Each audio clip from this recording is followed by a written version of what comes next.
어머님, 제가 이런 말을 할 때 참 난감합니다. 담당 의사가 오지 않았다. 대신 신경외과 전문 교수가 왔다. 의사의 얼굴에서 심각한 기운이 감돌았다. 재혁아, 엄마 잠시 의사 선생님하고 저기 문 밖에서 얘기 좀 하고 올게. 아들을 안심시켰다. 알았어, 엄마. 빨리 와. 아들은 아주 작은 목소리로 대답했다. 눈짓으로 궁금한 표정을 지었다. 나는 병실 밖으로 나가 병원 복도에 서서 의사가 하는 말을 들을 준비를 했다. 하지만 그는 쉽게 말을 꺼내지 못했다. 어머님, 제가 이런 말을 할 때 참 난감합니다.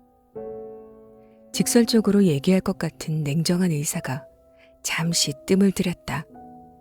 그러더니 마침내 얘기를 하기 시작했다.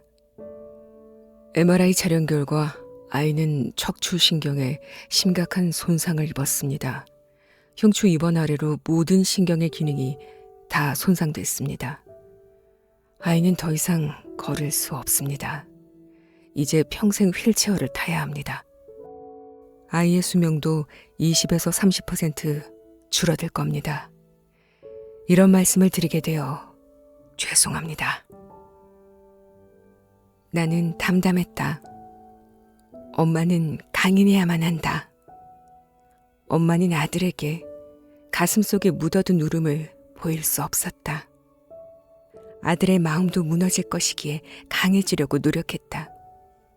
아이의 얼굴에 떨어지는 눈물만큼 안타까운 모습도 없기에 무작정 강해지려고 노력했다. 단지 엄마라는 이유 하나만으로. 어떤 상황이라도 다 극복할 수 있을 것만 같았다. 아니, 그렇게 해야 했다. 어떻게든 엄마로서 아들에게 강한 모습, 아무 일도 없었던 것처럼 태어난 모습을 보이려고 노력했다. 하지만 손은 부들부들 떨렸고 다리는 중심을 잡을 수 없을 만큼 연약해졌으며 머릿속은 그냥 멍하기만 했다. 이것이 사실이었고 현실이었다. 병실로 들어설 때까지 나는 내가 아니었다. 그렇다고 재혁이에게 이러한 모습을 보일 수는 없었다. 엄마, 의사 선생님과 무슨 얘기했어? 별 얘기 안 했어. 정말? 그래, 의사 선생님이 재혁이 밥 잘 먹고 치료 잘 받으면 빨리 태어날 수 있다고 말씀하셨어. 오늘따라 재혁이 웃는 모습이 더 예쁘네. 엄마랑 둘이 병원에서 있으니까 좋아. 그전에는 엄마가 바쁘다고 곁에 있어주지 못했잖아. 그랬었지. 뭘 배운다고 이곳저곳 돌아다니며 재혁이 밝게 웃는 미소를 놓치고 살았지. 미안해. 엄마 괜찮아. 그땐 그럴 수밖에 없었잖아. 넌 어쩜 그리 속이 바다처럼 깊니? 엄마, 나 먹을 것 좀 줘. 매일같이 암 환자가 수술을 하고 더불어 삶과 죽음의 경계를 넘나드는 수많은 사건들을 병실에서 지켜보았다. 하지만 아이를 위해 긍정적인 생각을 하자고 마음먹고 나서부터 그래, 해보는 거야 라고 다짐했다. 아이에게 바깥바람을 쐬어주고 싶다고 했더니 집에서 안 쓰는 유모차를 남편이 가져왔다. 그걸 쭉 펴서 침대처럼 만들어 아이를 옮겨 태우고 병원 나들이를 하기 시작했다. 병실에 갑갑하게 갇혀있는 것보다 아들을 데리고 병원 이곳저곳 구석구석 산책을 하니 기분이 좀 나아졌다. 매일 들르는 빵집, 그네가 있는 바깥 풍경, 수많은 사람들이 오고 가는 병원 안내 데스크, 편의점 등 병원 안에서도 삶이 흘러가고 있었다. 아들과 나는 매일같이 바깥을 구경할 수 있어서 좋았다. 그동안 누리고 있던 자유가 누군가에게는 간절히 바라는 기도가 될 줄은 꿈에도 몰랐다. 그래, 해보는 거야. 엄마, 내가 엄마를 위로해 줄게. 재혁아, 너는 어쩜 다른 사람들을 그렇게 잘 배려하니? 엄마가 지금 힘든 상황에 처해 있잖아. 어떤 게 힘든 상황인데? 집에 가지도 못하고 하루 종일 나랑 병원에서 병원밥 먹고 쪼그려서 잠자고 새벽에도 일어나서 내 소변통도 갈아줘야 하잖아. 그래도 엄마는 재혁이가 옆에 있어서 네 미소를 보는 것만으로도 만족해. 엄마, 내가 엄마 위로해 줄게. 네가 나를 위로해 주는구나. 고맙다. 재혁아, 너는 천사다. 어린아이 같지 않은 우리 아이. 이 아이는 나를 가르치러 온 천사인가? 툭툭 한마디씩 던지는 말들이 나에게 큰 깨달음을 준다. 이런 아들이 내 옆에 있다는 것만으로도 감사하다. 휠체어가 가지 못하는 곳. 재활병원에서는 휠체어가 다닐 수 있도록 시설이 잘 되어 있다. 하지만 병원 밖을 나오면 세상은 온통 휠체어가 다니기에 위험한 곳이 된다. 높은 턱과 휠체어가 다닐 수 없는 경사진 곳과 계단들 때문에 평평한 곳이 별로 없다. 아이를 데리고 밖으로 한번 나갔다 오면 기진맥진이 되기 일쑤다. 사실 우리나라는 아직 휠체어가 갈 수 없는 곳이 너무도 많다. 장애를 얻은 아이를 키우게 된 입장에서 바라보는 거리의 모든 시설들이 약자를 배려하지 않은 것으로 보였다. 무엇보다 불편했다. 아이가 사고 나기 전에는 당연시하고 별로 관심을 가지지 않았던 생활의 모든 부분들, 즉 구조물, 도로, 병원, 대중교통 등을 유심히 살펴보면서 무엇이 문제인지 깨우치고 있다. 아이가 갈 수 있는 장소를 생각해 보면 크게 제한되어 있다. 장애가 있는 분들이 밖으로 잘 나오지 않는 이유 중 하나일 것이다. 정말 안타까운 현실이다. 6살부터 휠체어로 유치원을 다니기 시작했고 7살부터는 2층에 있는 반으로 옮겨야 했다. 원장 선생님께 반을 1층으로 옮기면 안 되겠냐고 상의도 드려봤다. 유치원 원칙상 7세 반은 2개의 반이 있기 때문에 위층으로 올라가야 한다고 양해를 구하셨다. 사실 사고라는 것이 이미 벌어진 일이고 우리 아이는 재활을 위해 건강한 생활을 해야 했다. 건강하기 위해서는 몸과 마음이 건강해야 한다. 다른 사람들과 다른 환경이 아니라 똑같은 환경에서 똑같이 부딪히며 살기 위해서는 교육을 받아야 한다. 그래서 어떻게든 유치원 2층에 올라가 또래 아이들과 똑같이 수업할 수 있는 방법을 연구하고 고민한 끝에 휠체어를 하나 더 사서 유치원에 하나를 놓고 다니고 내가 매일 업어서 데려다 주기로 했다.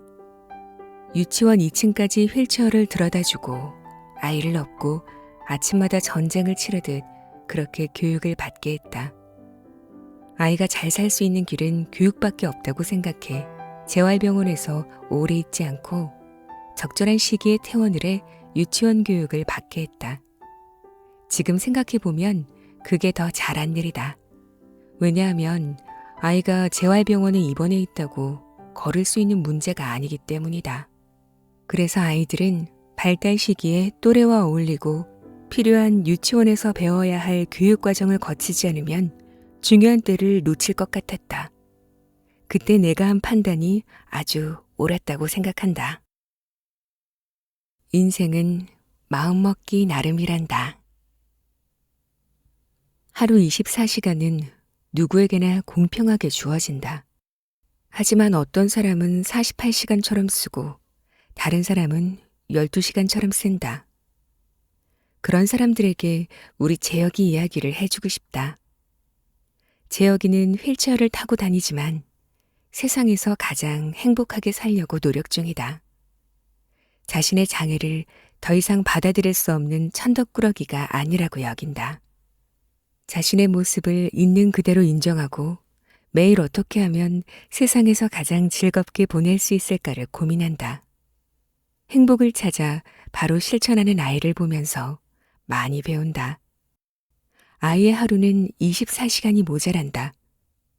잠을 잘 때에도 재미있는 시간이 가는 것을 아쉬워해 주말이면 꼭 밤을 새고 싶다고 한다.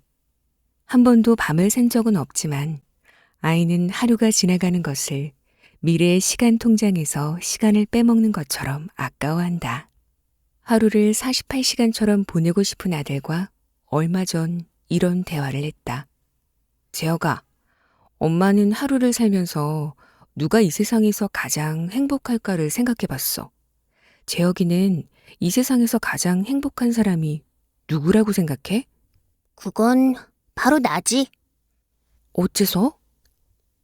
엄마는 말이야, 엄마도 꿈이 있는데 그 꿈을 이루지 못하고 살면 약간의 마음속 불편함을 던져주는 것 같아. 언제 그 꿈을 이루나 항상 생각하는 거지. 엄마, 그렇게 심각하게 고민하지 말고 그냥 현재를 즐겨. 뭐? 재혁아, 엄마도 그렇게 살려고 노력하고 있는데 안 될 때가 많아.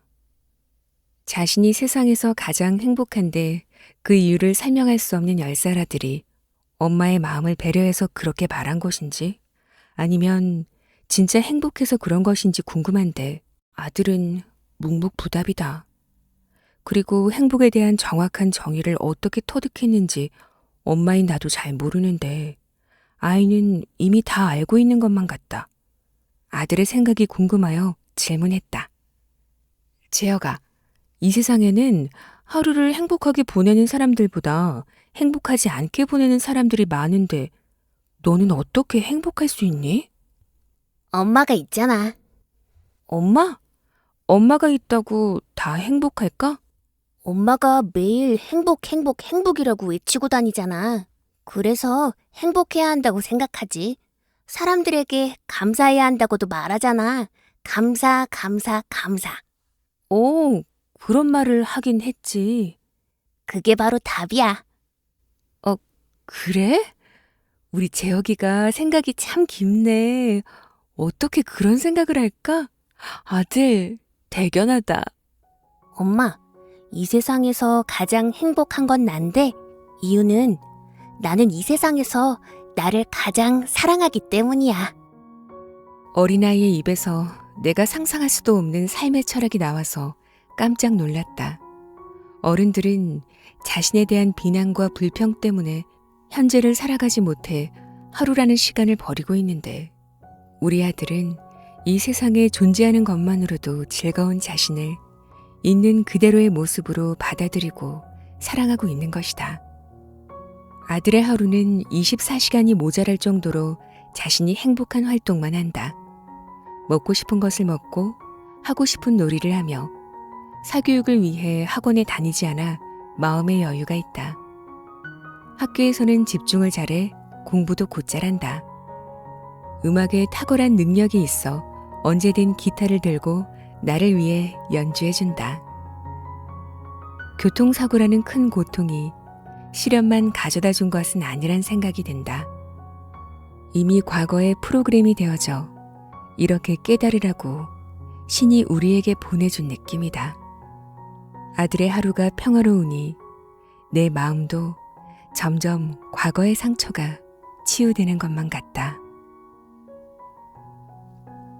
자신의 모습을 있는 그대로 받아들이고 자신을 이 세상에서 가장 사랑한다는 아이. 정말 어른보다 더 어른스러운 것 같죠? 아마도 엄마의 헌신적인 사랑이 아이에게는 큰 버팀목이 된 게 아닐까 싶어요. 제목에서 작가가 말하는 네모의 의미는요, 아직도 장애를 갖고 살기에는 울퉁불퉁 네모가 많은 우리가 사는 이 세상, 그리고 장애를 바라보는 뾰족한 시선들과 양보와 배려 없는 모습들을 빗대서 세상에는 네모가 너무 많아 라고 얘기하는 것 같아요. 다른 사람의 입장을 공감해주고 서로 아껴줄 수 있는 동글동글한 세상이 될 수 있도록 노력해야겠습니다. 그럼 저는요, 또 좋은 책으로 찾아뵐게요. 끝까지 함께 해주셔서 감사합니다.